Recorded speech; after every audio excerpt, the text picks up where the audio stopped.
ഞാൻ ഓർക്കാണ് എൻ്റെ നാട്ടിലെ വിശേഷം. നാട് ചൊവ്വൂർ ഫർണിച്ചർ ഫേമസ് ആണ്. അവിടെ പല പണിക്കാരും കണ്ടിട്ടുണ്ട്. ഞങ്ങൾക്ക് ഒരാൾ കാലത്തെറ്റോട് ലിക്കർ കഴിച്ചിരിക്കുക. ഞാൻ ചേട്ടാ ഇത് എന്തേ കാലത്തെറ്റോട് ലിക്കർ കഴിക്കുന്നത്? അന്ന് മാഷ്ക്ക് മനസ്സിലാവില്ല. കാലത്ത് രണ്ടെണ്ണം അടിച്ചു കഴിഞ്ഞാൽ അത് വേറൊരു വൈബാന്ന്. മൈ ഗോഡ്, വേറൊരു ഫീലാന്ന്.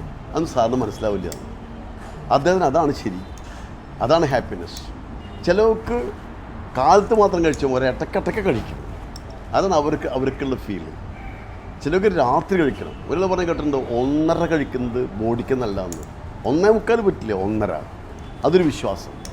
ചിലർ വീക്കെൻഡിൽ കഴിക്കും, ചിലർ സെലിബ്രേഷൻ മാത്രം കഴിക്കും, ചിലർ ഫുൾ ടൈം കഴിക്കും. അപ്പോൾ ഇതൊക്കെ എന്താണ് ഇങ്ങനെ വയ്ക്കും? ചിലർ കഴിക്കാണ്ടിരിക്കുന്നു. അവർ പറയുന്നത് അത് ശരിയല്ല എന്നുള്ളത്. ബാർ നിന്നിട്ടും കഴിക്കുന്നില്ല. നമ്മൾ ആലോചിക്കണം, ഓരോ വ്യക്തികൾക്കും ഓരോ വിശ്വാസങ്ങളാണ്. നമ്മളാരെ കുറ്റപ്പെടുത്താം?